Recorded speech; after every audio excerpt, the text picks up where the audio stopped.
What's up, guys? Jacob Ober here. Welcome to my Week 5 NFL game reactions between the Green Bay Packers and the Detroit Lions. Lions take this one 31-23.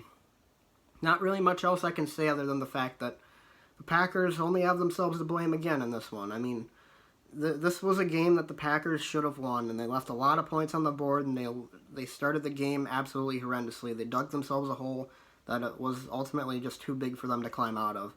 Packers start off this game at halftime. They're down 24-0. And at that point, you're in territory where it's like Aaron Rodgers just needs to pull a rabbit out of his hat. And when you get into situations like that, I don't know, man. I mean, it's not a winning strategy. The Packers need to be able to come out in these games and start the game well. They need to be able to put points on the board right away. They need to be able to come out firing on all cylinders. And time again, we don't see that. We see the Packers start sluggishly and unfocused and undisciplined. And in the second half, they finally flip a switch, and they're good. But sometimes it's not enough, even for the great Aaron Rodgers. The Packers fall 8 points short in this game. Mason Crosby in this game was 1 for 5 on field goals. He missed 4 field goals, including 3 pretty easy chip shots, I would say, for a field goal kicker like Crosby. And he also missed an extra point as well. And that ultimately was the difference in the game. Those 4 missed field goals and the extra point, that's 13 points left on the board. The Packers lost this one by 8. If you can imagine, that was the difference in the game. That was the difference in the game. And also the fact that the Packers turned the ball over 3 times in this game, 2 of which gave the Lions short fields, or actually 3 of which I believe gave the Lions short fields, and I think they converted on all 3 of them, actually. So it's just sloppy football, coming out unfocused and undisciplined. And who do I point to when that happens? The coaching staff. To be honest, I think it's the coaching staff. I mean, the fact that this team cannot seem to actually want to play football until the second half starts is mind-boggling. I don't know why the Packers can't start off games the way that they start off the second half, because it's almost a weekly routine. The Packers start off terrible in the first half. They dig themselves a big hole. Then in the second half, they start playing better football. They start scoring points, but ultimately it's not enough. And you can't ask the defense to hold the offense of the other team every single time, because that's just almost ridiculous. The Packers defense actually didn't play that bad in this game. They gave up like 250 yards of total offense.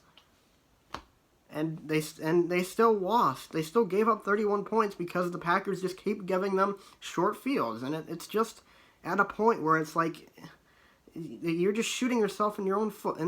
I mean, the points left on the board, the short fields given to the Lions, the fact that they started off the game down 24 at halftime with no points to show.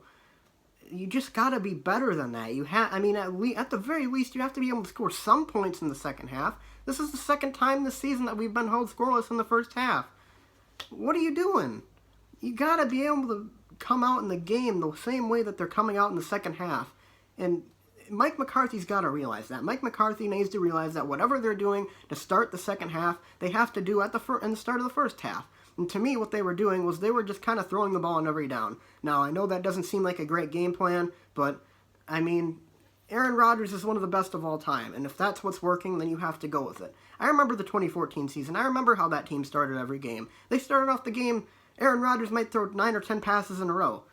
If that works, then so be it. Do that. That's what the Packers did. Rodgers threw the ball almost 50 times in this game, and most of those pass attempts, in fact, 30 of those pass attempts came in the second half, and he threw for over 400 yards.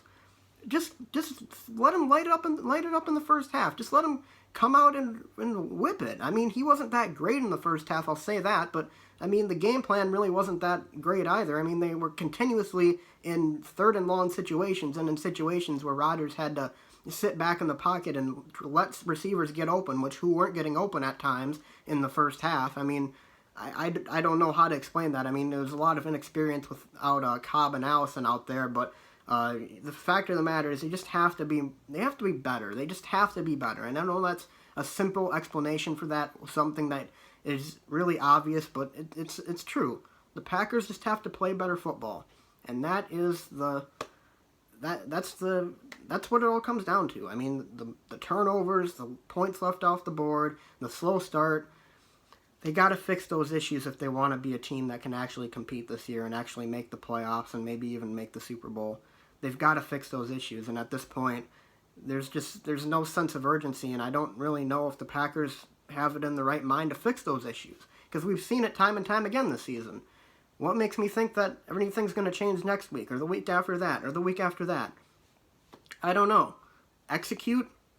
I mean, yeah, they have to execute, but, I mean, even the game plan in the first half, I mean, even if you execute that to perfection, they're still not scoring points. I mean, it's as simple as that. They have to score points. They have to get off to fast starts, and they can't stop. They got to stop digging themselves as big a holes as they are. So, other than that, though, that's all I really have to say in this one. I mean, it was a disappointing game, a game that I thought the Packers would win, and unfortunately they didn't. And Ford Field has not been a kind place to Packers fans and the Packers team over the past few seasons, other than, of course, like the Hail Mary back in 2015. But, I mean, they just got to be better, man. They just got to play better football, smarter, better football, better execution, better game planning, better across the board for the most part. So, anyways, guys, though, thanks for watching. I hope you guys enjoyed this video, and I'll be here with my reactions next week against San Francisco on Monday Night Football, so it'll be a day late since the Packers play on Monday. But until then,